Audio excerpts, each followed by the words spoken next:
மார்க்சிய பெரியாரிய பொதுவுடைமை கட்சியின் திருவண்ணாமலை மாவட்ட செயலாளர் தோழர் மா முருகேசன் அவர்களை பேச அழைக்கின்றேன்.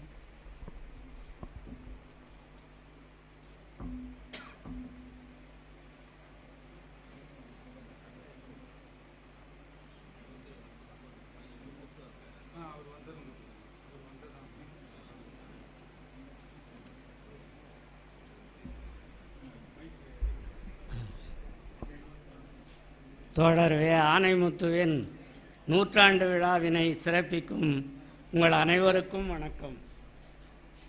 தோழர் ஆனைமுத்து அவர்களோடு அவர் இயக்கம் கண்ட நாளிலிருந்து அவர் வாழ்நாள் முழுவதும்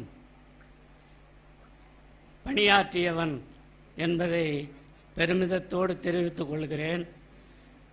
தமிழகத்தின் வட தமிழகத்தின் முதலாக அவர் இயக்கம் காண முதல் சந்தித்தது தோழர் சி ஆறுமுகம் அவர்கள்.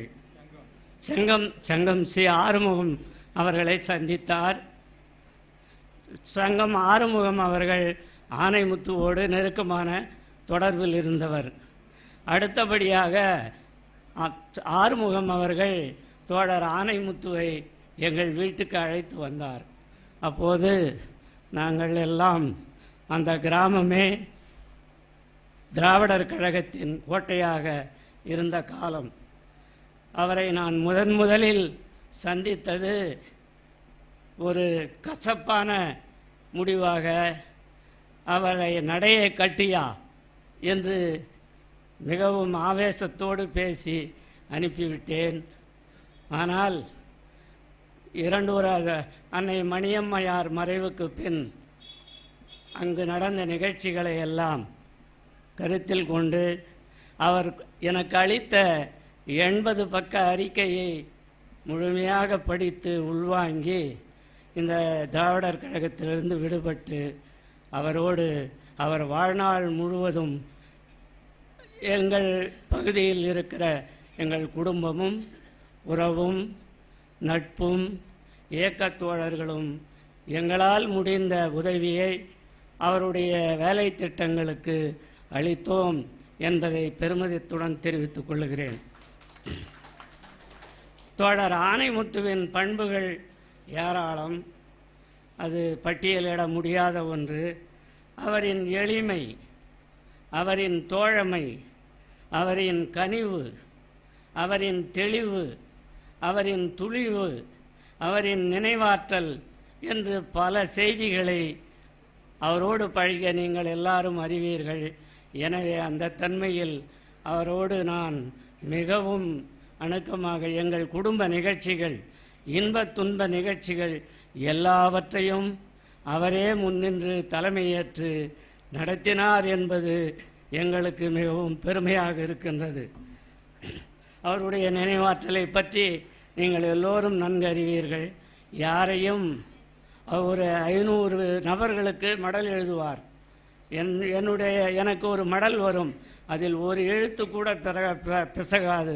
தோழர் மா முருகேசன் அறிவு இல்லம் வீடு திறப்பு விழா அவர் தான் செய்தார், அறிவு இல்லம்னு. அதற்கு பிறகு அறிவு இல்லம் தீத்தாண்டப்பட்டு சங்கம் 606 701 அந்த மாதிரி ஒரு 1000 பேருடைய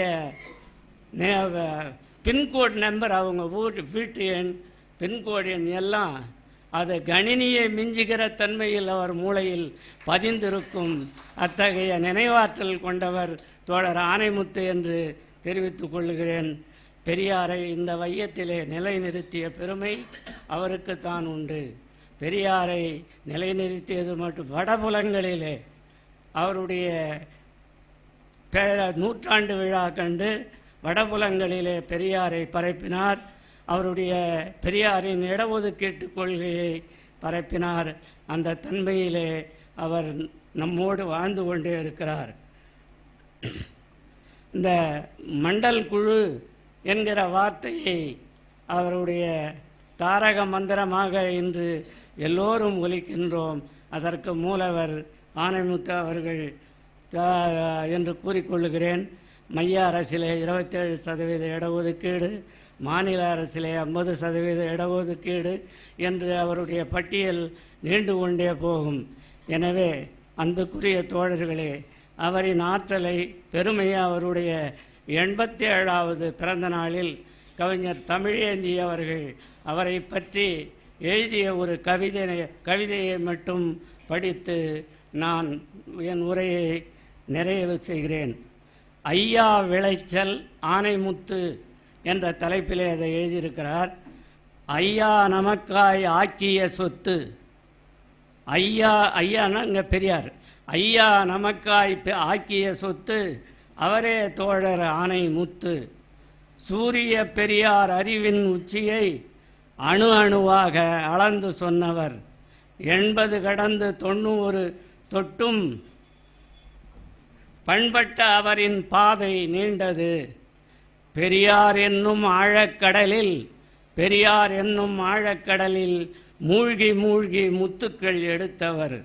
ஊனை உயிரை உருக்கி தேடி திரட்டிய சிந்தனை மணிகளை தங்கத்தாம்பாள தட்டில் வைத்தே இங்குள தமிழர்க்கு இந்தா என்று படிக்க கொடுத்த படிகாசு புலவர்.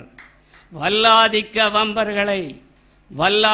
வம்பர்களை தில்லியோரின் திருட்டுத்தனத்தால் கனவாய் கிடந்த ஒதுக்கீட்டு உரிமையை கனியச் செய்த காரணர் இவரே. மண்டல் என்றோர் மந்திரச் சொல்லின் மண்டை சுரப்புக்கு மூலம் இவரே. வச்சி குச்சி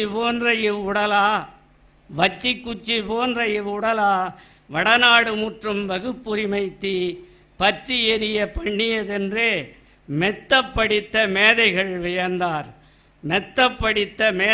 வியந்தார். ஆனைமுத்துவை அண்ணாந்து பார்த்தார்.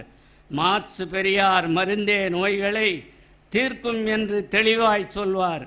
எளிமை இவரிடம் இலக்கணம் படிக்கும். தோழமை என்பது துணைவர துடிக்கும். எப்போதும் படிப்பு, எப்போதும் எழுத்து. எப்போதும் படிப்பு, எப்போதும் எழுத்து.